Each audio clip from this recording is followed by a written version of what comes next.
Hello दोस्तों, welcome to banking बंदा। तो मैंने पिछले वीडियोस में कहा था कि मैं एक बैंकिंग अवेयरनेस के ऊपर सीरीज़ लेकर आऊँगा। तो मैंने देखा कि अभी SBI पीओ और IBPS पीओ का इंटरव्यू लाइनअप है। तो मैंने सोचा कि मैं इस बैंकिंग अवेयरनेस का कोर्स को इंटरव्यू से लिंक कर दूँ। ओके, मैं यहाँ पे डिफरेंट इंटरव्यू में आए हुए जितने बैंकिंग अवेयरनेस से रिलेटेड, फाइनेंशियल अवेयरनेस से रिलेटेड जो क्वेश्चंस हैं उन्हें मैं डिस्कस करूँगा। ओके, अभी मैं आज 2 क्वेश्चन लेकर आया हूँ जो SBI पीओ के पिछले साल के इंटरव्यू में पूछे गए थे। ओके, एक क्वेश्चन था चेक बाउंस्ड का सिचुएशन और एक बैंकिंग ओम्बड्समैन का। ओके, ये 2 कंडीशन आए हुए थे एग्ज़ाम में जो पूछे जा रहे थे। कैसे पूछे जा रहे थे? चेक बाउंस्ड से क्वेश्चन था कि आप क्या करोगे अगर आपका चेक बाउंस्ड हो जाए, तो ये क्वेश्चन था। तो चेक बाउंस का सिचुएशन को मैं समझाता हूँ। ओके, देखो क्या होता है कि मान लो कि ए कोई बंदा है, उसको बी को पेमेंट करनी है, तो उसने चेक के थ्रू पेमेंट किया, चेक दिया बी को। बी उस चेक को ले जाकर बैंक में सबमिट किया। फिर क्या हुआ कि जब सबमिट करने के बाद वो चेक डिसऑनर्ड या फिर बाउंस्ड हो गया, तो फिर क्या होगा? देखो, ये जो चेक बाउंस्ड हुआ ना, इसके कुछ रीज़न हो सकते हैं। क्या क्या रीज़न हो सकते हैं? पहला रीज़न कि ए के अकाउंट में इनसफिशिएंट फंड हो, है ना। ये एक रीज़न हो सकता है कि पैसे, जिस अकाउंट से रिलेटेड ये चेक है उस अकाउंट में पैसे ही ना हो। दूसरा क्या हो सकता है? दूसरा रीज़न हो सकता है स्टॉप पेमेंट का।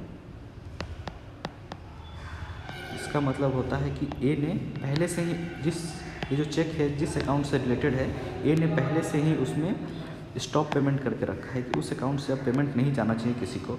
तीसरा हो सकता है sign error, sign matching error हो सकता है। ये सारे रीज़न हो सकते हैं जिसके कारण ये चेक बाउंस्ड हुआ। अब चेक बाउंस्ड होने के बाद क्या होगा कि बैंक जो होगा, बैंक आपके ओरिजिनल चेक के साथ एक होता है चेक रिटर्न मेमो उसके साथ लिंक करके आपको बी को देगा। ओके, बी को देगा। ये जो चेक रिटर्न मेमो है ना, इसमें रीज़न लिखा रहेगा कि किस रीज़न के कारण मतलब ये जो चेक है वो बाउंस्ड हो गया। अब बी के पास ये ओरिजिनल चेक और चेक रिटर्न मेमो आएगा। बी को अभी तक पैसे उसे नहीं मिले हैं, तो अब बी क्या कर सकता है?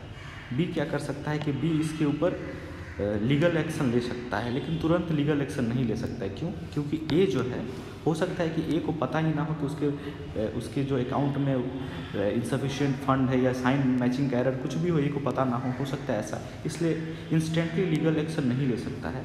वो उसे एक नोटिस भेज देगा, 15 दिन का नोटिस देगा उसे 15 दिन के लिए। और ये सारी जो चेक रिटर्न मेमो है उसमें क्या रीज़न था जिसके कारण उसका चेक बाउंस हो गया, ये सारा चीज़ उसमें लिखा रहेगा उस नोटिस में। ए को वो पहले बताएगा कि देखो ऐसा ऐसा बात है। फिर अगर 15 दिन के अंदर ए पैसे फिर से पेमेंट कर दे तो सही है, और अगर 15 दिन के बाद नहीं करता तो 16वें दिन ये बी उस पर लीगल एक्शन ले सकता है। अब ये जो चेक बाउंस्ड का ये जो है ना, वो section 138 of negotiable instrument act के अंदर ये मेंशन है। तो इस एक्ट के through, section 138 negotiable instrument act के थ्रू बी जो है ए पर एक्शन ले सकता है। और उसमें मैक्सिमम 2 इयर्स की, मतलब 2 इयर्स की सज़ा भी है, और मॉनेटरी, मतलब आपको पैसे देने पड़ेंगे या तो सज़ा ये करना पड़ेगा। तो ये 2 चीज़ है जो इसके अंदर है। ठीक है, तो ये हुआ चेक बाउंस का कंडीशन। अब आते हैं बैंकिंग ओम्बड्समैन पर। देखो, बैंकिंग ओम्बड्समैन जो है ना, ये बैंकिंग ओम्बड्समैन क्या होता है? देखो, बैंकिंग ओम्बड्समैन ये सीनियर ऑफिशियल्स होते हैं जो अपॉइंट किए जाते हैं RBI की तरफ से। ये क्या करते हैं कि जितने भी मतलब जो कस्टमर है बैंक के ना, उन्हें किसी चीज़ में प्रॉब्लम आई, किसी ट्रांजेक्शन में या कुछ में, उन्होंने बैंक में कंप्लेन किया, तो वो जो कंप्लेन अगर बैंक रिजॉल्व ना कर पाए, तो ये जो बैंकिंग ओम्बड्समैन होते हैं उन कंप्लेंट्स को रिजॉल्व करते हैं। समझ रहे हो? तो इसमें आपको ये क्या क्या चीज़ इसमें इम्पॉर्टेंट आता है? इसमें इम्पॉर्टेंट है कि मतलब देखो, 1 मंथ का टाइम होता है। हाँ, 1 मंथ का मतलब जब किसी कस्टमर ने बैंक में कंप्लेन किया कि मेरा ये प्रॉब्लम है, तो आपको 1 मंथ तक वेट करना पड़ेगा। अगर 1 मंथ के अंदर आपको कोई मतलब करेक्ट सॉल्यूशन नहीं मिल पाता है, तब आप बैंकिंग ओम्बड्समैन में जा सकते हैं। ठीक है, अब इससे क्या क्वेश्चन आया था एग्ज़ाम में इससे जो क्वेश्चन थे एग्ज़ाम में वो ये पूछा गया था कि क्या एक बैंकिंग ओम्बड्समैन में जब आप कंप्लेन करते हो तो क्या एडवोकेट की ज़रूरत पड़ती है? ये क्वेश्चन एग्ज़ाम में पूछा गया था।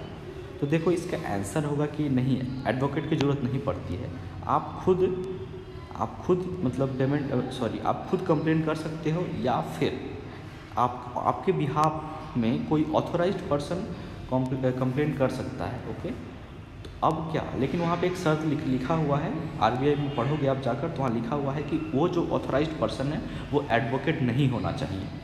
समझ रहे हो?